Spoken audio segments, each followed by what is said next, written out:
A very good morning students. सुप्रभात दोस्तों, welcome to needy classes. तो नीडी क्लासेस आपके लिए जो इनिशिएटिव अभी लेके आया है 67th बीपीएससी के लिए फ्री क्रैश कोर्स सीरीज है हमारा। 45 दिनों का यह क्रैश कोर्स सीरीज है जिसमें बीपीएससी का पूरा सिलेबस, कंप्लीट सिलेबस आपको कवर करा दिया जाएगा 45 दिनों में।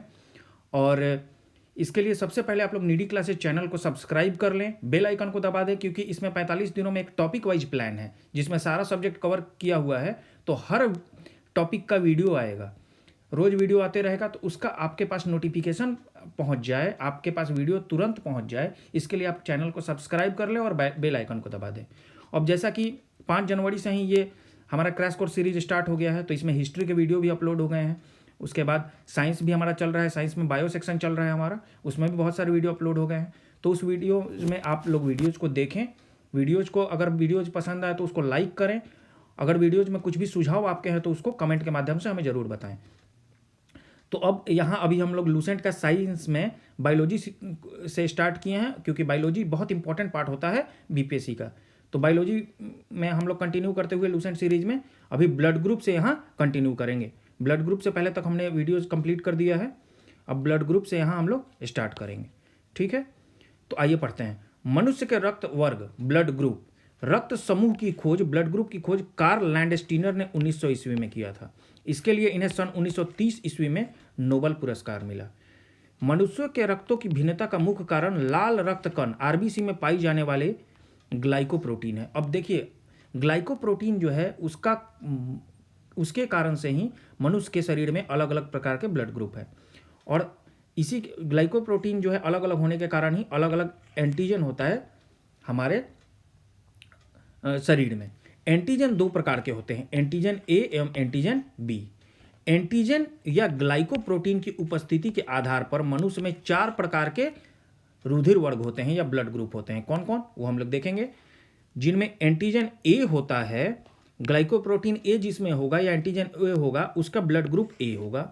जिसमें एंटीजन बी होगा या ग्लाइकोप्रोटीन बी होगा, उसका ब्लड ग्रुप बी होगा। जिसमें एंटीजन ए एवं बी दोनों होगा, उसका ब्लड ग्रुप ए बी होगा। और जिनमें दोनों में से कोई एंटीजन नहीं होगा, उसका ब्लड ग्रुप ओ या होगा। ठीक है, अब रुधिर के चारों वर्गों के साथ एंटीबॉडी का वितरण। अब ब्लड का जो ब्लड ग्रुप होगा और उसके अनुसार फिर एंटीबॉडी क्या होगा, तो ये हम लोग देख लेते हैं। तो जो हमारा एंटीजन है जिसको ग्लाइकोप्रोटीन कहते हैं, तो वो आरबीसी में है, और फिर वैसे ही प्लाज्मा में एंटीबॉडी है। तो अगर कोई किसी का ब्लड ग्रुप ए है तो उसमें आरबीसी में ग्लाइकोप्रोटीन ए है, और ठीक उसके विपरीत उसके प्लाज्मा में एंटीबॉडी बी होगा। अच्छा, एंटीबॉडी को स्मॉल लेटर से और ये ब्लड ग्रुप और ये एंटीजन को कैपिटल लेटर से हम लोग दिखाएंगे। तो जिसमें ब्लड ग्रुप ए होगा उसका एंटीबॉडी बी होगा। अब ब्लड ग्रुप जिसका भी बी है उसमें आरबीसी में उसके एंटीजन क्या है, बी है, और एंटीबॉडी क्या है, स्मॉल ए। वैसे ही जो ए बी है उसमें एंटीजन ए बी दोनों है, लेकिन इसमें एंटीबॉडी कोई नहीं होगा। क्यों? क्योंकि एंटीजन जब ए भी होगा और बी भी होगा तो कोई भी प्लाज्मा में एंटीबॉडी नहीं होगा। और अगर ओ है ब्लड ग्रुप, इसका मतलब उसमें कोई भी एंटीजन नहीं है, तो उसमें एंटीबॉडी ए और बी दोनों हो जाएगा। किसी एंटीजन की अनुपस्थिति में एक विपरीत प्रकार की प्रोटीन रुधिर प्लाज्मा में पाई जाती है।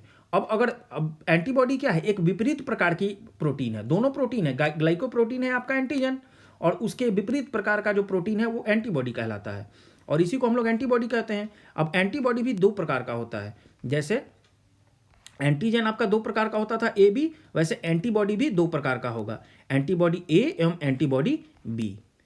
अब रक्त का आघान, ट्रांसफ्यूजन, जो हम लोग ब्लड ट्रांसफ्यूजन बोलते हैं, उसको हम लोग पढ़ेंगे यहाँ। तो एंटीजन ए एवं एंटीबॉडी ए, एंटीजन बी एवं एंटीबॉडी बी एक साथ नहीं रह सकते हैं। इसीलिए जो एंटीजन जिसमें ए होगा तो उसमें एंटीबॉडी बी होगा, और जिसमें एंटीजन बी होगा उसमें एंटीबॉडी ए होगा। क्यों? क्योंकि दोनों एंटीजन विपरीत प्रकार के होते हैं प्रोटीन, तो एक साथ रह ही नहीं पाएंगे। ऐसा होने पर ये आपस में मिलकर अत्यधिक चिपचिपे हो जाते हैं, जिससे रक्त नष्ट हो जाएगा। इसे रक्त का एग्लूटिनेशन कहते हैं। अतः रक्त जो आधान में, ट्रांसफ्यूजन में, ये ध्यान रखना होगा कि ब्लड ग्रुप जिसका ए है उसको बी ना चढ़ा दिया जाए, क्योंकि बी में दूसरा एंटीबॉडी होगा, ए में दूसरा एंटीबॉडी होगा, तो इससे क्या होगा, एग्लूटिनेशन हो जाएगा, रक्त जो होता है नष्ट हो जाता है। तो एंटीजन तथा एंटीबॉडी का ऐसा तालमेल करना चाहिए जिससे रक्त का एग्लूटिनेशन ना हो सके। बहुत ध्यान देने वाली बात है। रक्त समूह ओ को सर्वदाता यूनिवर्सल डोनर रक्त समूह कहते हैं क्योंकि इनसे कोई एंटीजन नहीं होता है। अब आप लोग देख रहे हैं कि जो ओ है उसमें ना तो एंटीजन ए है ना एंटीजन बी, मतलब कोई भी ग्लाइकोप्रोटीन नहीं है, ना ए है ना बी है, और इसी कारण से ये यूनिवर्सल डोनर है, ये किसी को भी दे पाएगा ब्लड। क्यों? क्योंकि इसमें कोई एंटीजन है ही नहीं, तो ये किसी को भी दे सकता है। रक्त समूह ए बी जो है वो यूनिवर्सल एक्सेप्टर या यूनिवर्सल रिसिप्टर है, सर्वग्राहता है रक्त समूह कहते हैं क्योंकि इसमें कोई एंटीबॉडी नहीं होता है। तो इसमें कोई या तो एंटीबॉडी ए बी दोनों में से कोई नहीं होगा एंटीबॉडी, इसलिए सबसे ले सकता है। अब एक नया चीज है आरएच फैक्टर। नया फैक्टर था आरएच फैक्टर। सन 1940 ईस्वी में लैंडस्टीनर और वीनर के ने रुधिर में एक अन्य प्रकार का एंटीजन का पता लगाया। एंटीजन ए और बी तो था ही, तो इन्होंने एक और नए प्रकार का एंटीजन इनको मिला 1940 में। इन्होंने रीसस बंदर या रीसस मंकी में इस तत्व का पता लगाया था, इसलिए इसे आरएच फैक्टर कहते हैं। जिन व्यक्तियों के रक्त में यह तत्व पाया जाता है उनका रक्त आरएच सहित आरएच पॉजिटिव कहलाता है, और जिनमें यह नहीं पाया जाता है उनका आरएच निगेटिव कहलाता है। तो रीसस फैक्टर आप लोग देखेंगे कि ब्लड ग्रुप तो ए बी देखते हैं, ए बी और ओ हम लोग देख लेते हैं, लेकिन इसके साथ पॉजिटिव निगेटिव भी होता है। तो जो पॉजिटिव है इसका मतलब उसमें आरएच फैक्टर पॉजिटिव है, निगेटिव का मतलब है आरएच फैक्टर उसमें निगेटिव है। तो जिसमें एंटीजन आरएच पाया जाएगा वो आरएच प्लस हो गया, जिसमें एंटीजन नहीं पाया जाता है आरएच वो निगेटिव हो गया। आगे देखेंगे हम लोग रक्त आधान या ब्लड ट्रांसफ्यूजन के समय आरएच फैक्टर की भी जांच की जाती है। आरएच फैक्टर प्लस को आरएच प्लस का रक्त एवं आरएच माइनस को आरएच माइनस का ही रक्त दिया जाता है। ऐसा नहीं कि ए प्लस को ए माइनस का रक्त दे दिया गया। ए प्लस मतलब इसमें आरएच फैक्टर पॉजिटिव है, ए माइनस मतलब आरएच फैक्टर निगेटिव है। तो आरएच फैक्टर भी आपका चेक किया जाता है जो ब्लड ट्रांसफ्यूजन या रक्त आघान होता है। यदि आरएच फैक्टर रक्त वर्ग को आरएच माइनस रक्त वाले व्यक्ति को दिया जाता है तो प्रथम बार कम मात्रा होने के कारण कोई प्रभाव नहीं पड़ता, किंतु जब दूसरी बार इसी प्रकार का रक्त दे दिया जाएगा तो फिर एग्लूटिनेशन हो जाएगा और इसके कारण मृत्यु हो सकती है व्यक्ति की। क्यों? क्योंकि रक्त चिपचिपा हो जाएगा और फिर रक्त जो है इस कारण से एग्लूटिनेशन हो जाता है और मृत्यु हो जाती है इंसान की। अब एक और चीज हम लोग पढ़ते हैं एरिथ्रोब्लास्टोसिस फेटालिसिस। अब ये क्या है? यदि पिता का रक्त आरएच पॉजिटिव हो तथा माता का रक्त आरएच निगेटिव हो तो जन्म लेने वाले शिशु की जन्म से पहले, गर्भावस्था में या जन्म के तुरंत बाद मृत्यु हो जाती है। ठीक है, ऐसा प्रथम संतान के बाद की संतान होने पर होता है, पहला संतान में नहीं होगा। क्यों? लेकिन दूसरे संतान में हो सकता है। इसको एरिथ्रोब्लास्टोसिस फेटालिसिस बोलते हैं। अब हम लोग देखेंगे माता एवं पिता के रक्त समूह के आधार पर बच्चों के संभावित रक्त समूह होने का क्या चांस रहता है वो हम लोग देखते हैं। तो अगर माता पिता का रक्त समूह अगर दोनों का ओ और ओ हो तो बच्चों में संभावित रक्त ओ होगा और असंभावित रक्त होगा ए बी। अगर दोनों का ओ है तो ओ ही होगा, ए बी या ए बी नहीं हो सकता है। अगर दोनों में से किसी का अगर ए हो जाए, जैसे किसी एक का ओ है दूसरे का ए, तो ओ भी हो सकता है ए भी हो सकता है। ठीक है, बी और ए बी कभी नहीं होगा। दोनों में से किसी एक का अगर ओ हो और किसी एक का बी हो तो ओ भी हो सकता है, बी भी हो सकता है, बचा हुआ ए और ए बी नहीं होगा। अगर किसी एक का ओ हो और ए बी हो तो ए भी हो सकता है और बी भी हो सकता है, ओ और ए बी नहीं होगा। मतलब अगर ओ और ए बी है किसी का तो ओ और ए बी होने का चांस तो नहीं ही है, या तो ए होगा या बी होगा। अब इस प्रकार से ए और ए अगर दोनों समान वाला देखिए अगर है तो या तो ए होगा या ओ हो जाएगा, बी और ए बी नहीं होगा। वैसे ही बी और बी का देखें समान वाला तो या तो बी होगा या ओ होगा, ए या ए बी नहीं होगा। ए और बी दोनों अगर विपरीत है तो चारों में से कोई भी हो जाएगा। तो ये आसान हो गया याद करने के लिए। ए या ए अगर है तो ए ओ होगा, बी बी है तो बी ओ होगा, ए और बी है तो चारों में से कोई भी हो सकता है, ओ ए बी और ए बी। और नहीं संभावित नहीं होने की जो भी समूह है वो नॉन है। अगर ए और ए बी है तो क्या होगा? ए बी और ए बी। और नहीं होने का जो ये संभावना है असंभावित रक्त समूह वो ओ है, ओ कभी नहीं होगा। अगर वैसे ही बी और ए बी है तो क्या होगा? ए बी और ए बी। मतलब देखिए अगर कहीं से भी एक ए बी आ जाता है, ठीक है, और उसके साथ ए या बी आता है तो ए बी क्रिएट करेगा, ओ वहाँ कभी नहीं होगा। अगर दोनों ए बी आ जाता है तो भी ए बी और ए बी होगा, ओ नहीं होगा। ठीक है, तो इसको अगर टेबल को हम लोग एक बार फिर से अगर समराइज करने का प्रयास करें तो इसको हम लोग कैसे समझ सकते हैं? अगर दोनों ओ है तो ओ ही होगा। अगर कोई भी एक ओ रहा ठीक है। तो जो साथ वाला आता है वो आ जाएगा और ओ एक रहेगा ही। जैसे ए आता है साथ वाला तो ओ ए, बी आता है साथ वाला तो बी। अगर ओ के साथ ए बी अगर आ जाता है तो ओ ए बी होने की संभावना तो बिल्कुल खत्म हो जाएगी, ए और बी रहेगा। अब दोनों अगर समान वाला आता है जैसे ए तो वही वाला हो जाएगा ए और साथ में ओ आ जाएगा, दूसरा कभी नहीं होगा। वैसे ही जैसे समान वाला बी और बी आ गया तो बी होगा और साथ में ओ होगा, दूसरा नहीं होगा। अब किसी के साथ अगर अपोजिट वाला आ जाए जैसे ए और बी तो फिर चारों हो जाएगा, संभावना नहीं होने की खत्म। अगर किसी एक के साथ अगर ए बी मिल जाता है, चाहे वो ए के साथ मिले, बी के साथ मिले, ए बी के साथ मिले, तो क्या होगा, ए बी बनाएगा, A B A B A B A B, और ओ कभी नहीं होगा वहाँ। तो यहाँ कंप्लीट हो गया। अब यहाँ से एक हमारा मानव शरीर के तंत्र जो है वो स्टार्ट हो जाएगा, इंपॉर्टेंट है ये। तो सबसे पहले हम लोग स्टार्ट करेंगे पाचन तंत्र, जिसको डाइजेस्टिव सिस्टम बोलते हैं, उससे। भोजन के पाचन की संपूर्ण प्रक्रिया 5 अवस्थाओं से गुजरता है। जो हमारा भोजन है वो 5 अवस्थाओं से डाइजेशन शुरू होता है। सबसे पहला अंतर्ग्रहण, जिसको इंजेशन कहेंगे। दूसरा है डाइजेशन, जिसको पाचन कहेंगे। तीसरा अवशोषण, जिसको एब्जॉर्प्शन कहते हैं। चौथा स्वांगीकरण, जिसको एसिमिलेशन कहते हैं। और पांचवा मल त्याग, जिसको डिफिकेशन कहते हैं। तो अब हम लोग एक एक को पढ़ते जाएंगे, देखते जाएंगे। अंतर्ग्रहण, जिसको हम लोग इंजेशन कहते हैं, तो भोजन को मुख में लेना अंतर्ग्रहण कहलाता है। इंजेस्ट करना मतलब कोई भी भोजन है उसको अगर आप मुंह में, जैसे भोजन के निवाले को अगर आप मुंह में ले रहे हैं तो वो क्या है, वो इंजेशन कहलाता है। क्या कहलाता है, इंजेशन। उसको हिंदी में क्या कहते हैं, अंतर्ग्रहण। भोजन के निवाले को अगर आप मुख में ले रहे हैं तो वो क्या कहलाता है, इंजेशन या अंतर्ग्रहण कहलाता है। अब दूसरा है पाचन, डाइजेशन।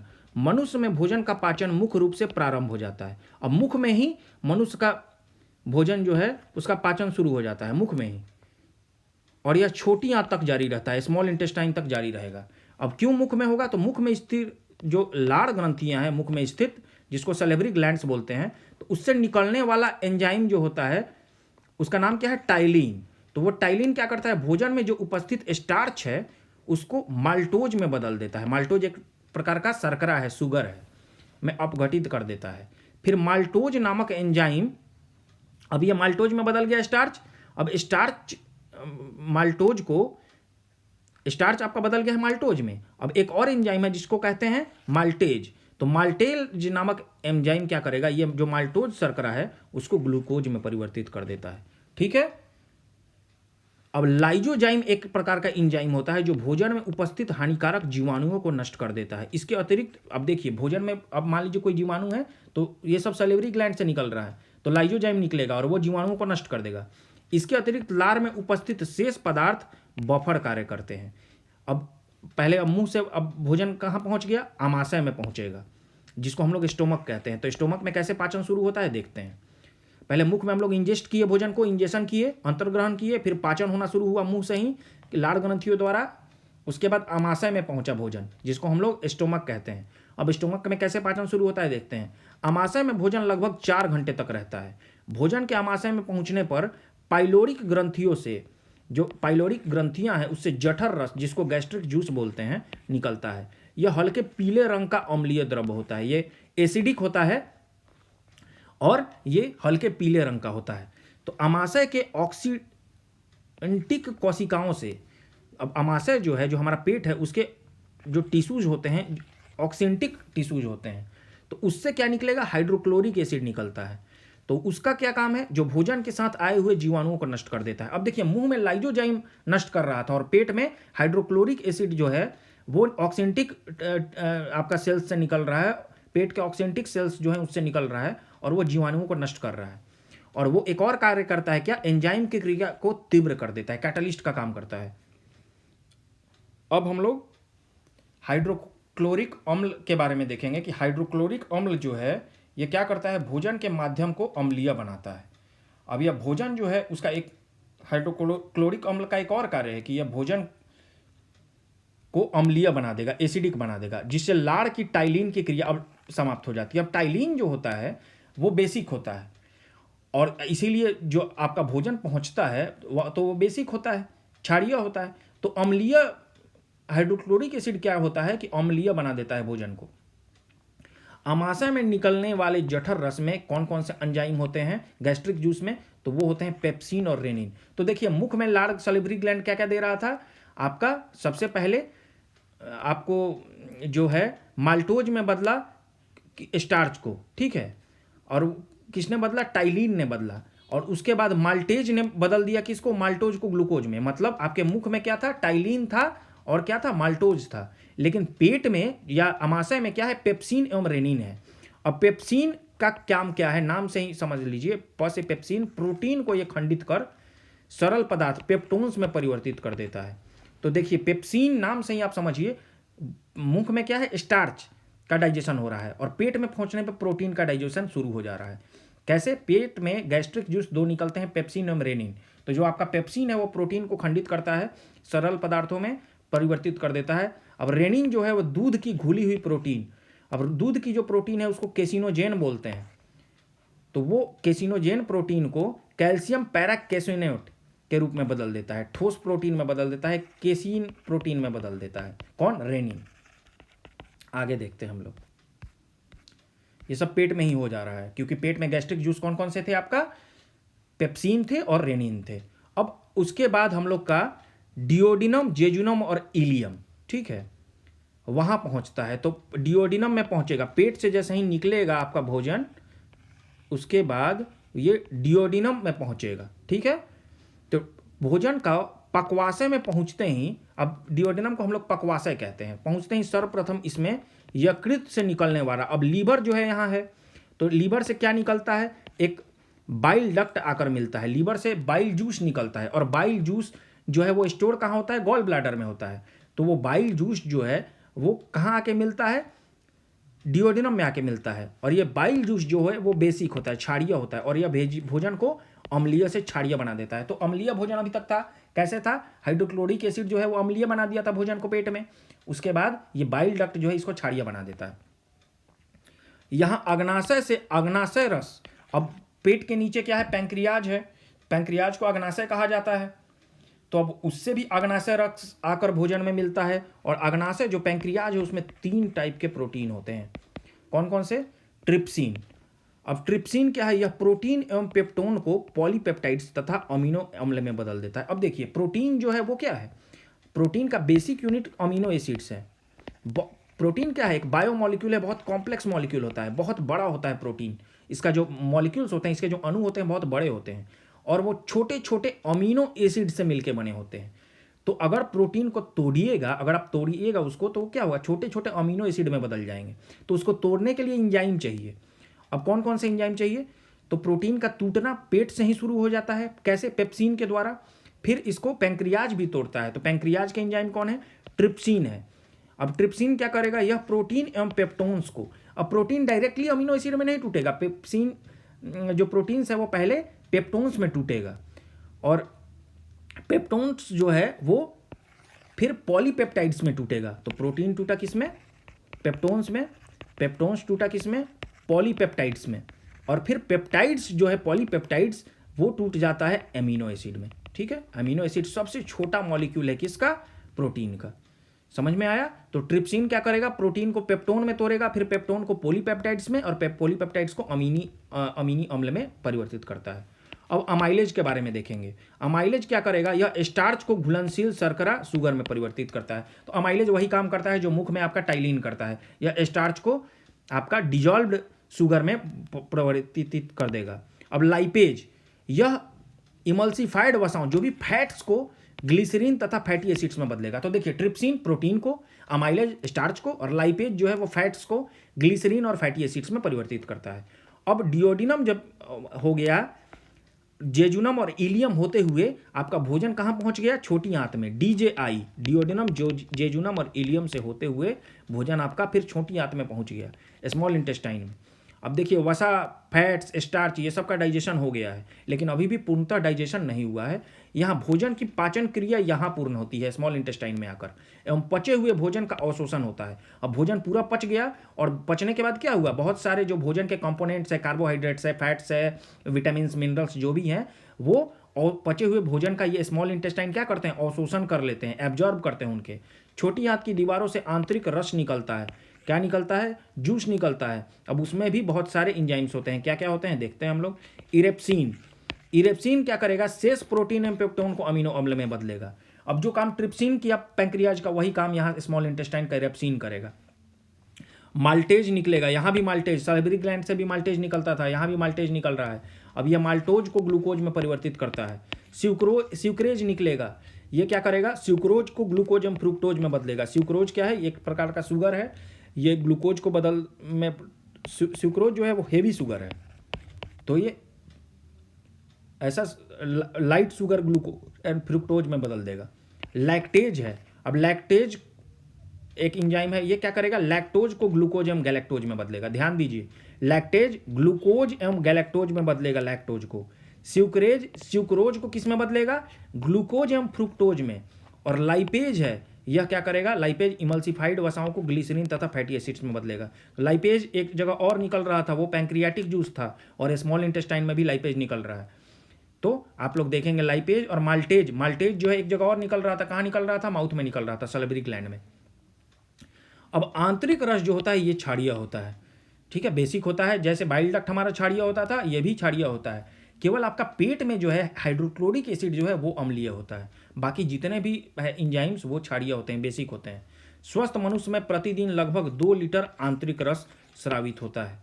मनुष्य या किसी भी कशेरुकी जंतु की आहार नली, अब कोई भी मनुष्य हुआ या कोई भी कशेरुकी जंतु हुआ, तो उसका आहार नली जो है एक लंबी कुंडलिका नली होती है, कुंडलित नली होती है।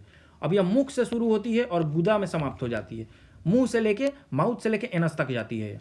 मुख गुहा जो है आहार नाल का पहला भाग है, जो आपका माउथ है वो आहार नाल, जो डाइजेस्टिव सिस्टम का पहला भाग है। और मुख गुहा में क्या क्या आएगा, जीभ, दांत एवं 3 जोड़ी लाल ग्रंथियां। तो लाल ग्रंथियां सैलिवरी ग्लैंड कितने होते हैं, 6 होते हैं, 3 जोड़े होते हैं, ठीक है। अब हम लोग टंग के बारे में पढ़ेंगे, काफी इंपॉर्टेंट है टंग भी, इससे भी बहुत सारे सवाल टंग से भी रहते हैं। तो अब हम लोग टंग के बारे में पढ़ेंगे। मुख गुहा के फर्श पर स्थित एक मोटी और मांसल रचना होती है। तो आपका माउथ में का जो बेस है उस पर एक मोटी और मांसल रचना है। जीभ के ऊपरी सतह पर कई छोटे छोटे अंकुर होते हैं। अब इस अंकुर को पपीले कहते हैं, पपील्स, जिन्हें स्वाद कलियां या टेस्ट बर्ड्स भी कहते हैं। इन्हीं स्वाद कलियों द्वारा मनुष्य को भोजन के विभिन्न स्वादों जैसे मीठा, कड़वा, खट्टा आदि का ज्ञान होता है। अब इससे प्रश्न आ जाता है कि जीभ के अग्र भाग से कौन सा, पीछे भाग से कौन सा, तो ये ध्यान दीजिएगा। जीभ के आपका जो आगे वाला पोर्शन है अग्र भाग, उससे मीठे का स्वाद पता चलता है। जो पीछे वाला पोर्शन है उससे कड़वे स्वाद का, तथा जो साइड वाले पोर्शन है बगल के भाग से खट्टे स्वाद का आभास होता है। जीभ अपनी गति के द्वारा भोजन को निगलने में मदद करता है। तो आपका जो जीभ जो है वो मैटिस्केट करता है, चलता है जब जीभ, तो उससे क्या होता है, भोजन जो है स्वलो होता है। अब हम लोग दांत के बारे में पढ़ेंगे। मुख गुहा के ऊपरी तथा निचले दोनों जबड़ों में दांतों की एक एक पंक्ति पाई जाती है। मनुष्य के दांत थेकोडोंट, जिसको गर्त दंती, डाइफाइडोंट और विषय दंती हेट्रोडोंट प्रकार के होते हैं। क्या, गर्त दंती जिसको थेकोडोंट, द्विवार दंती जिसको डाइफाइडोंट और विषय दंती हेट्रोडोंट प्रकार के होते हैं। मनुष्य के एक जबड़े में 16 दांत तथा कुल 32 दांत होते हैं। ऊपर नीचे मिलाकर 32 दांत होते हैं एक ये वयस्क पुरुष या महिला, वयस्क इंसान में। जबड़े के प्रत्येक ओर 2 इंसीजर, 2 कृंतक होते हैं। एक केनाइन, केनाइन को रदनक बोलते हैं। 2 अग्र चवर्णक प्रीमोलर्स तथा 3 चवर्णक। अब देखिए, एक इंसीजर दोनों तरफ रहेगा, ये 2 इंसीजर दोनों तरफ रहेगा, एक जो है केनाइन दोनों तरफ रहेगा, 2 प्रीमोलर रहेगा तथा 3 मोलर रहेगा। मनुष्य के दांत 2 बार निकलते हैं। पहले शैशव अवस्था में 20 दांत निकलते हैं, मतलब बच्चे के समय में जो मिल्क टीथ होते हैं वो 20 होते हैं, जिन्हें दूध के दांत मिल्की टूथ कहते हैं। वयस्क अवस्था में 32 दांत होते हैं। तो 20 दांत ऐसे होंगे मनुष्य के जो 2 बार निकलेंगे। मिल्की टूथ टूट जाएगा, फिर वो परमानेंट टीथ में बदलेगा। और मनुष्य का दंत सूत्र जो है, देखिए 2/2, मतलब ऊपर जबड़े में 2 है और 2 इधर। इंसीजर 2 है, केनाइन 1, ऊपर जबड़े में 1, नीचे 1, प्रीमोलर ऊपर में 2, नीचे में 2, इंसीजर प्रीमोलर 2-2 है, केनाइन 1-1 है, मोलर 3-3 है। तो आप देखेंगे, और मोलर कितना हो गया, टोटल 3-3 हो गया। तो अगर आप देखेंगे तो 3, 2, 5, 1, 6, 2, 8 हो गया। ठीक है, 8 एक तरफ और 8 एक तरफ, तो इसीलिए 8 इंटू 2 कहा है। ऊपर में 16 और फिर 8 एक तरफ 8 एक तरफ तो 2, तो 16 16 टोटल 32 हो गया। दांत के ऊपरी हिस्से या शिखर में इनामेल का चमकीला स्तर पाया जाता है। अब दांत के ऊपर एक लेयर होगा जो चमकीला होता है और उसको इनामेल कहते हैं, जो दांत को सुरक्षा प्रदान करते हैं। ठीक है, आप लोग हैप्पीडेंट का ऐड देखते होंगे, उसमें जो लाइट आता है वो इसी इनामेल से आता है। इनामेल मानव शरीर का सबसे कठोर भाग है। सबसे कठोर भाग, प्रश्न आता है कि मानव शरीर का सबसे कठोर भाग क्या है? इनामेल है। और वही इनामेल अगर बहुत ज़्यादा ब्रश करने से या बहुत ज़्यादा रब करने से अगर वो इनामेल घिस गया तो आपके दांतों में सेंसेशन होगा। क्यों? क्योंकि आपका जो दांत है वो एक्सपोज हो जाएगा, दांत के जो नर्व्स हैं वो एक्सपोज हो जाएंगे और उसमें आपको सनसनाहट महसूस होने लगेगा। अब हम लोग लाड़ ग्रंथियां, सलेवरी ग्लैंड के बारे में पढ़ेंगे। मनुष्य में 3 जोड़ी लाड़ ग्रंथियां पाई जाती हैं। पहली जोड़ी लाड़ ग्रंथि जिह्वा के दोनों ओर, तो आपकी जो जीभ है, टंग है, उसके दोनों तरफ पहली जोड़ी होती है और एक एक की संख्या में उपस्थित होती है, जो सबलिंगुअल ग्लैंड्स के नाम जिससे जानी जाती है। तो एक जो है वो सबलिंगुअल ग्लैंड्स के नाम से जानी जाएगी। दूसरी जोड़ी लाल ग्रंथियां निचले जबड़े के मध्य में, जो आपका निचला जबड़ा है उसके ठीक सेंटर में होगा मैगजिल जो अस्थि है, मैगजिल जो बोन है, उसके दोनों ओर एक एक संख्या में पाई जाएगी। तो एक एक संख्या में उपस्थित होती है, इसको सब मैगजिलियरी ग्लैंड के नाम से। तो सब लिंगुअल ग्लैंड में एक होगा, एक जोड़ी, एक होगा सब मैगजिलियरी ग्लैंड के नाम से जानी जाएगी। वो दोनों आपका जो जबड़ा है, नीचे वाला जबड़ा, उसके दोनों तरफ उसके मध्य में रहेगा। जीभ के दोनों तरफ जो रहेगा उसको सब लिंगुअल, और नीचे वाला जबड़ा के जो मध्य में रहेगा वो सब मैगजिलियरी ग्लैंड के नाम से जानी जाती है। तीसरी जोड़ी लाड़ ग्रंथियां दोनों कानों के नीचे एक एक की संख्या में रहता है। तो कानों के नीचे जो रहेगा एक एक की संख्या में, उसको पारोटिड ग्लैंड कहते हैं के नाम से जानी जाती है। मनुष्य के लार सलाइबा में लगभग 99% जल तथा शेष 1% इंजाइम। अब जो सलाइबा रहता है उसमें 99% वाटर रहता है और इंजाइम 1%। इंजाइम कौन कौन थे? टाइलिन, माल्टेज, याद है ना आपको। लार में मुख्यतः 2 प्रकार के एंजाइम पाए जाते हैं, टाइलिन एवं लाइजोजाइम। अब लाइजोजाइम क्या करता था? आपका जीवाणुओं को नष्ट कर देता था, और पेट में जीवाणुओं को नष्ट कौन करता है? Hydrochloric acid. अब अवशोषण के बारे में, एब्जॉर्प्शन के बारे में हम लोग पढ़ेंगे। डाइजेशन पढ़ लिए, इंजेशन पढ़ लिए हम लोग। अब तीसरा है अवशोषण, एब्जॉर्प्शन। पचे हुए भोजन का रुधिर में पहुंचना। अब जो भोजन पच गया, कहाँ पचा? पूरा कंप्लीट पच गया, स्मॉल इंटेस्टाइन में। तो स्मॉल इंटेस्टाइन में जब भोजन पच गया तो अब वो रक्त में पहुंचेगा, तो वहां पहुंचना क्या कहलाएगा? अवशोषण कहलाता है। पचे हुए भोजन का अवशोषण छोटी आंत की रचना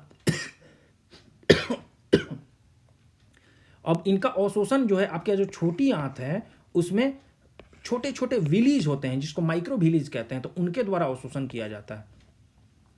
अब चौथा है स्वांगीकरण, जिसको एसिमिलेशन कहते हैं।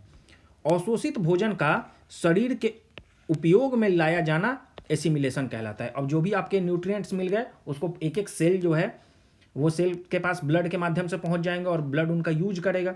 ब्लड के लिए वही जो है, वही न्यूट्रिएंट्स जो है ब्लड के लिए, ये हर सेल का भोजन वही है। अब पांचवा जो है मल परित्याग, जिसको डिफिकेशन कहते हैं। ये गलत डिफॉर्केशन लिखा हुआ है, डिफिकेशन। अपच भोजन बड़ी आंत में, अब जो आपका अवशिष्ट बच गया वो आपका लार्ज इंटेस्टाइन में पहुंच जाएगा, और वहां लार्ज इंटेस्टाइन में बहुत सारे जीवाणु बैक्टीरिया रहेंगे, वो उसको डिकम्पोज कराकर उसको मल में बदल देंगे, और जिसे गुदा एनस के द्वारा बाहर निकाल दिया जाता है। अब पाचन कार्य में भाग लेने वाले प्रमुख अंग के बारे में हम लोग डिटेल्ड में पढ़ेंगे। तो सबसे पहला हम लोग यकृत, लीवर के बारे में पढ़ेंगे। यह मानव शरीर की सबसे बड़ी ग्रंथि है। प्रश्न आ सकता है कि मानव शरीर की सबसे बड़ी ग्रंथि कौन सी है? तो आंसर है लीवर, और इसका वजन लगभग 1.5 से 2 किलो होता है। यकृत द्वारा ही पित्त स्रावित होता है, जो बाइल होता है वो किसके द्वारा रिलीज किया जाता है? लीवर के द्वारा ही। यह पित्त कहाँ पहुँचता है? आंत में उपस्थित एंजाइम की क्रिया को, तो आंत में स्मॉल इंटेस्टाइन में क्या क्या था? ट्रिप्सिन था, लाइपेज था।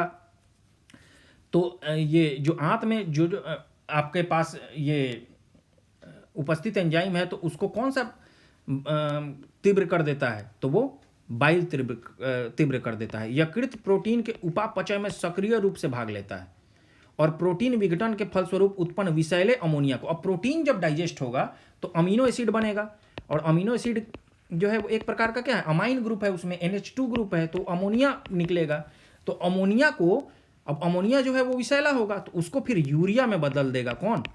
आपका यकृत ही बदलेगा। ठीक है, तो यूरिया का फॉर्मूला क्या होता है? NH2CONH2। तो इसमें बदलेगा कौन? यकृत बदलेगा। यकृत प्रोटीन की अधिकतम मात्रा को कार्बोहाइड्रेट में परिवर्तित कर देता है। अब ज़्यादा प्रोटीन है तो उसको लीवर क्या करेगा? कार्बोहाइड्रेट में बदल देगा। तो प्रोटीन को कार्बोहाइड्रेट में बदलने का कार्य भी लीवर करता है, और कार्बोहाइड्रेट आपको इंस्टेंट एनर्जी देगा। जब भी शरीर में कार्बोहाइड्रेट की कमी हो जाती है तो यकृत जो है वो प्रोवाइड कराएगा। लीवर जो है स्टोर करके रखता है जो प्रोटीन्स को, उसको कार्बोहाइड्रेट में बदलकर प्रोवाइड कराता है। कार्बोहाइड्रेट उपापचय के अंतर्गत यकृत रक्त के ग्लूकोज वाले भाग को ग्लाइकोजेन में परिवर्तित कर देता है। अब करता क्या है ये कि अब कार्बोहाइड्रेट क्या है? एक प्रकार का ग्लूकोज है, तो ग्लूकोज वाले भाग को ग्लाइकोजेन में परिवर्तित कौन करेगा? यकृत करेगा। और संचित पोषक तत्व के रूप में यकृत कोशिका हेपेटिक सेल में संचित कर लेता है। अब वहाँ ग्लाइकोजेन के फॉर्म में कार्बोहाइड्रेट को यही रखेगा। तो कन्वर्ट कर दिया ग्लूकोज को ग्लाइकोजेन में, और वहाँ हेपेटिक सेल में अपने पास स्टोर करके रखेगा। और जब भी ग्लूकोज की आवश्यकता होने पर यकृत संचित ग्लाइकोजेन को फिर तोड़ देगा, खंडित करेगा और उसको ग्लूकोज में परिवर्तित कर देगा। इस प्रकार यह रक्त में ग्लूकोज की मात्रा को नियमित, तो ब्लड में ग्लूकोज को कंट्रोल जो है आपका लीवर ही करता है। ठीक है, भोजन में वसा की कमी होने पर यकृत कार्बोहाइड्रेट के कुछ भाग को वसा में परिवर्तित कर देता है। अब देखिए, ये प्रोटीन को कार्बोहाइड्रेट में, कार्बोहाइड्रेट को फैट्स में, और आपका ग्लूकोज को ग्लाइकोजेन में, ग्लाइकोजेन को ग्लूकोज में कितना काम कर रहा है? आपका ट्रांसफॉर्मेशन कर रहा है एक फॉर्म से दूसरे फॉर्म में। तो इसीलिए लीवर बहुत इंपॉर्टेंट हो जाता है। डाइजेशन के साथ साथ ट्रांसफॉर्मेशन भी करता है। क्या? किसका? कंपोनेंट्स ऑफ फूड का। फाइब्रिनोजेन जो है नामक प्रोटीन का उत्पादन यकृत से ही होता है। अब देख लीजिए, फाइब्रोजेन जो रक्त के थक्का बनाने में मदद करता है, तो कितना इंपॉर्टेंट है। फाइब्रिनोजेन भी यकृत ही आपका बना रहा है। हेपरिन प्रोटीन जो है वो भी यकृत के द्वारा ही किया जाता है, जो शरीर के अंदर रक्त को जमने से रोकता है। अब हेपरिन जो है वो रक्त को पतला करता है, तो रक्त का थक्का बनाने में भी मदद कर दे रहा है फाइब्रिनोजेन बनाकर, और रक्त को पतला करने में भी काम में आ रहा है। कैसे? हेपरिन बनाकर। मृत आरबीसी को नष्ट यकृत के द्वारा ही किया जाता है। अब आरबीसी 20 से 120 दिन इसका लाइफ रहता है, और अगर जो मृत हो गया आरबीसी, तो आरबीसी का कब्र ग्राह इसको कहते हैं, स्प्लीन को और लीवर को कहते हैं। तो लीवर के द्वारा ही नष्ट किया जाता है मृत आरबीसी को। यकृत थोड़ी मात्रा में लोहा, तांबा, जिसको आयरन, कॉपर बोलेंगे, और विटामिन को संचित करके रखता है। शरीर के ताप को बनाए रखने में मदद भी यकृत करता है। भोजन में जहर, पॉइजन देकर मारे गए व्यक्ति की मृत्यु के कारण की जांच में यकृत एक महत्वपूर्ण सुराग होता है। लीवर का ही चेक किया जाता है। अगर कोई भी व्यक्ति को पॉइजन दिया गया है तो लीवर चेक किया जाएगा कि उसके लीवर में पॉइजन का कंटेंट कितना है। अब हम लोग गॉल ब्लैडर, पित्ताशय के बारे में पढ़ेंगे। अब पित्ताशय कैसा होता है? नाशपाती के आकार की एक थैली होती है जिसमें यकृत से निकालने वाला पित्त जमा रहता है। टेम्पोररी स्टोरेज होता है। देखिए, बाइल प्रोड्यूस जो होता है, बाइल का उत्पादन जो होता है वो कौन सा करता है? लीवर करता है। लेकिन उसको जमा कौन करेगा? गॉल ब्लैडर करेगा। एक नाशपाती के आकार की थैली। अब पित्ताशय से पित्त जो है, पित्ताशय किससे? गॉल ब्लैडर से पित्त पक्वाशय में जाएगा। कहाँ पक्वाशय में? डिओडिनम में जाएगा। तो देखिए, डिओडिनम में जाता है, और डिओडिनम में कैसे जाएगा? बाइल डक्ट के थ्रू जाएगा। तो बाइल बनाया कौन? लीवर। और लीवर बना दिया बाइल को, और उसको स्टोर रखा है कहाँ? तो आपके गॉल ब्लैडर में। और गॉल ब्लैडर से आपका डिओडिनम में पहुंचेगा बाइल डक्ट के थ्रू। ये आपका पेट हो गया, और यहाँ बाइल डक्ट के थ्रू ये पहुंच जाएगा। ठीक है, तो पित्ताशय से पित्त पक्वाशय में, मतलब आपका गॉल ब्लैडर से आपका डिओडिनम में, गॉल ब्लैडर से डिओडिनम में किसके थ्रू जा रहा है? बाइल डक्ट के थ्रू जा रहा है। ठीक है, जिसको पित्त नलिका बोलते हैं। आगे देखते हैं। पित्त का पक्वाशय में गिरना प्रतिवर्ती क्रिया, रिफ्लेक्स एक्शन द्वारा होता है। पित्त पीले हरे रंग का क्षारीय द्रव है जिसका पीएच मान 7.7 होता है। ये हल्के पीले रंग का होगा, हरे रंग का होगा। पित्त में जल की मात्रा 85% एवं पित्त वर्णक बाइल पिगमेंट की मात्रा 12% होगा। ठीक है, अब पित्त का मुख्य कार्य क्या है देखेंगे। यह भोजन के माध्यम को क्षारीय कर देता है जिससे अग्न्याशी रस क्रिया कर सके। ठीक है, यह भोजन में आए हानिकारक जीवाणुओं को नष्ट करता है। यह वसाओं का इमल्सिफिकेशन ऑफ फैट यही करेगा। तो जिसमें पित्त नहीं रहेगा उसमें फैट का इमल्सिफिकेशन में मुश्किल होता है। यह आंत की क्रमाकुंचन गतियों को बढ़ाता है। अब आंत जो है, उस आंत में क्रमाकुंचन गतियां होती हैं जिससे भोजन जो है नीचे जाता है। तो उस गतियों को ये बढ़ाता है, जिससे भोजन में पाचक रस भीली भांति मिल जाते हैं। यह विटामिन के एवं वसाओं में घुले अन्य विटामिनों के अवशेषण में सहायक होता है। पित्तवाहिनी में अवरोध हो जाने पर, अब जो बाइल डक्ट है आपका, उसमें अगर अवरोध आ गया तो यकृत कोशिकाएं रुधिर से बिलिरुबिन लेना बंद कर देती हैं। ठीक है, अब क्या होगा, बाइल डक्ट में अगर कहीं भी ब्लॉकेज अगर आ गया, अवरोध अगर आ गया, तो जो भी लीवर के जो सेल्स हैं वो ब्लड से बिलिरुबिन नहीं लेंगी, और इससे क्या होगा, अब ब्लड से बिलिरुबिन लेते रहती हैं। लीवर क्या करता है, ब्लड से बिलिरुबिन एब्जॉर्ब करते रहता है, और बिलिरुबिन जो है उसी के शरीर के मात्रा जो कंट्रोल रहता है, तो उसके कारण शरीर स्थिर रहता है शरीर। और अगर इसकी मात्रा अगर बढ़ जाती है तो शरीर में पीलिया हो जाता है। ठीक है, क्योंकि बिलिरुबिन अगर पीले कलर का होगा, अगर ये ज़्यादा बढ़ जाएगा तो इसे ही पीलिया कहते हैं। अब हम लोग अगला देखेंगे, अग्नाशय, पैंक्रियाज। यह मानव शरीर की दूसरी सबसे बड़ी ग्रंथि है। तो सबसे बड़ी ग्रंथि कौन थी, यकृत, और दूसरी सबसे बड़ी ग्रंथि कौन है, पैंक्रियाज है। यह एक साथ अंतःस्राव मतलब नलिकाहीन इंडोक्राइन और बहिस्राव नलिका युक्त एक्सोक्राइन। तो इंडोक्राइन का मतलब होता है कि डायरेक्ट बिना कहीं किसी नलिका के स्राव कर देना, इंजाइम प्रोड्यूस करके और उसको दे देना, तो ये इंडोक्राइन ग्लैंड हो गया। और एक्सोक्राइन का मतलब है कि बहिस्रावी, जिसको नलिका युक्त बोलते हैं। तो दोनों प्रकार की ग्रंथि कौन है, पैंक्रियाज है। प्रश्न आता है कि कौन सी ग्रंथि है जो इंडोक्राइन एक्सोक्राइन दोनों है, तो पैंक्रियाज है। यह अग्नाशयी रस निकालता है, पैंक्रियाटिक जूस, जिसमें 9.8% जल तथा शेष भाग में लवण एवं एंजाइम होते हैं। जल की मात्रा लगभग 10% के आसपास है और शेष भाग में लवण एवं एंजाइम होते हैं। यह क्षारीय द्रव होता है। देखिए जितने भी एंजाइम्स आप देख रहे हैं मैक्सिमम जो है बेसिक है, मैक्सिमम का लगभग सारे बेसिक है, क्षारीय है, जिसका पीएच मान 7.5 से 8.3 होता है। इसमें तीनों प्रकार के मुख्य भोज्य पदार्थ, कार्बोहाइड्रेट, वसा एवं प्रोटीन को पचाने के लिए एंजाइम होते हैं, इसीलिए इसे पूर्ण पाचक रस कहा जाता है। एंजाइम मूलतः क्या होते हैं, प्रोटीन होते हैं, बता चुका हूं मैं। अब हम लोग आइलेट ऑफ लैंगरहंस के बारे में पढ़ेंगे। ये इंपॉर्टेंट पार्ट है, लैंगरहंस की द्वीपिका, आइलेट ऑफ लैंगरहंस। तो ये क्या है, पैंक्रियाज का ही एक भाग है आइलेट ऑफ लैंगरहंस, और इसकी खोज लैंगरहंस नामक चिकित्सा शास्त्री ने कही, इसीलिए इसको आइलेट ऑफ लैंगरहंस कहा जाता है। अब इसके बीटा सेल से इंसुलिन, अल्फा सेल से ग्लूकागन और गामा सेल्स से, गामा कोशिका से सोमैटोस्टेटिन निकलता है, हार्मोन निकलता है। तो बीटा सेल से इंसुलिन निकलता है। ये तो आप जानते होंगे कि इंसुलिन की मात्रा जो है अगर वो स्थिर नहीं रहती है तो क्या हमें शुगर की बीमारी हो जाती है। तो शुगर कहाँ से इंसुलिन निकलेगा, बीटा सेल्स से निकलेगा, पैंक्रियाज के आइलेट ऑफ लैंगरहैंस के बीटा सेल्स से निकलेगा। अल्फा कोशिका से क्या निकलेगा, ग्लूकागन निकलेगा, और गामा कोशिका से क्या निकलेगा, सोमैटोस्टेटिन नामक हार्मोन निकलता है। अब हम लोग सबके बारे में डिटेल से थोड़ा पढ़ेंगे। इंसुलिन क्या है, यह अग्नाशय के एक भाग लैंगरहंस की द्वीपिका के बीटा कोशिका द्वारा स्रावित होता है। इसकी खोज फ्रेडरिक बैटिंग व चार्ल्स बेस्ट ने सन 1921 ईस्वी में की थी। बैटिंग साहब और बेस्ट साहब ने मिलकर किया इसको। 1922 ईस्वी में पहली बार लियोनार्ड थॉम्सन को कनाडा में इंसुलिन का इंजेक्शन दिया गया था। सबसे पहले किसको दिया गया, लियोनार्ड थॉम्सन को, 1922 ईस्वी में, एक साल बाद ही, खोज के एक साल बाद ही। यह ग्लूकोज से ग्लाइकोजन बनने की क्रिया को नियंत्रित करता है। अब ग्लूकोज से ग्लाइकोजन जो बनाने की क्रिया को नियंत्रित कौन करेगा, तो यही करेगा, आपका इंसुलिन करेगा। इंसुलिन के अल्प स्रवण से मधुमेह, जिसको डायबिटीज नामक रोग हो जाता है। तो कम अगर स्राव हो रहा है इसका बीटा सेल्स के द्वारा, तो इससे डायबिटीज हो जाएगा। क्यों, क्योंकि ग्लूकोज ग्लाइकोजन में बदल नहीं पाएगा, तो ब्लड में ग्लूकोज की मात्रा अधिक हो जाएगी।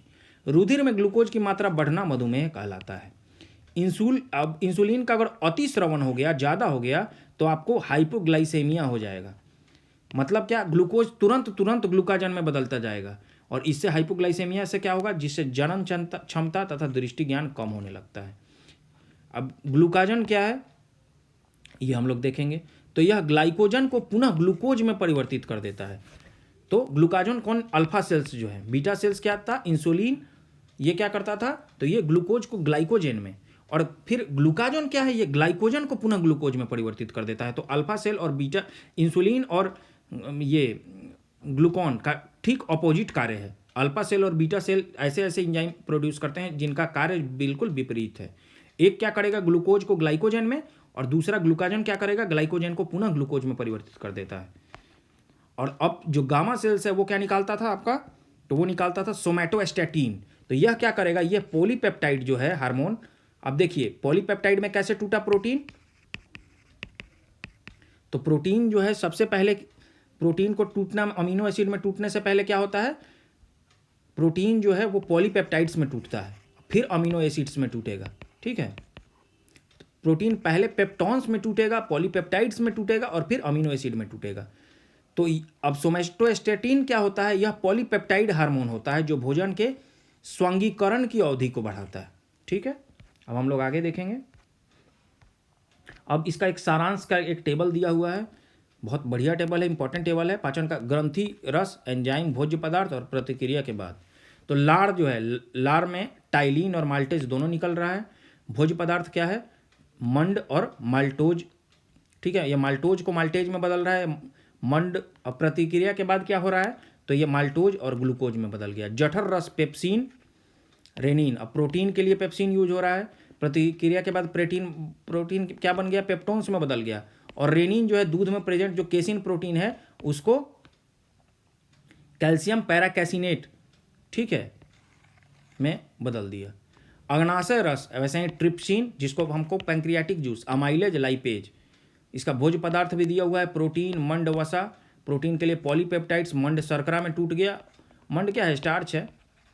और वसा जो है, वसा अम्ल जिसको हम लोग फैट्स बोलते हैं, तो ये क्या हो गया, फट ग्लिसरॉल में टूट जाता है। फिर आंतरीय रस जिसको इंटेस्टाइनिक जूस बोलते हैं, इरेप्सिन है, माल्टेज है, सुक्रेज है, लैक्टेज है, लाइपेज है। इरेप्सिन प्रोटीन के लिए, माल्टेज माल्टोज के लिए, सुक्रोज के लिए स्यूक्रेज है, स्यूक्रेज ये है।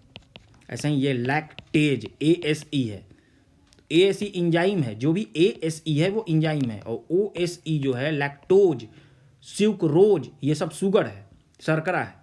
लाइपेज, तो लाइपेज क्या करेगा, वसा के लिए है। लैक्टेज लैक्टोज के लिए है। सुक्रेज सुक्रोज के लिए है। माल्टेज माल्टोज को ग्लूकोज में बदल दिया। सुक्रोज को ग्लूकोज व फ्रुक्टोज में बदला। लैक्टोज को ग्लूकोज व गैलेक्टोज में बदला। वसा को वसीय अम्ल व ग्लिसरॉल में बदला, लाइपेज एंजाइम। तो ये टेबल इंपॉर्टेंट है। अब मानव शरीर में पुच्छ बृहदांत्र में संलग्न होता है। ठीक है, तो पुच्छ कहाँ संलग्न होता है, बृहदांत्र में। अब हम लोग सर्कुलेटरी सिस्टम स्टार्ट यहाँ से कर सकते हैं, लेकिन काफ़ी पॉइंट्स है इस वीडियो में, इसलिए ज़्यादा वीडियो बहुत डिटेल्ड ना हो जाए, बहुत लंबा ना हो जाए और इतने तत्व इसमें ना हो जाए, इस वीडियो में इतने ज़्यादा पार्ट्स ना हो जाएं, इतने कंपोनेंट्स ना हो जाएं कि आपको याद करना मुश्किल हो जाए। तो इसलिए सर्कुलेटरी सिस्टम को हम लोग अगले वीडियो में स्टार्ट करेंगे। और तब तक के लिए आप लोग क्या करें कि वीडियो जितने भी आ रहे हैं उसको देखते जाएँ। उसका एक अगर शॉर्ट नोट्स बना सकें आप तो बहुत ज़्यादा अच्छा रहेगा, रिवीजन में बहुत सुविधा होगी।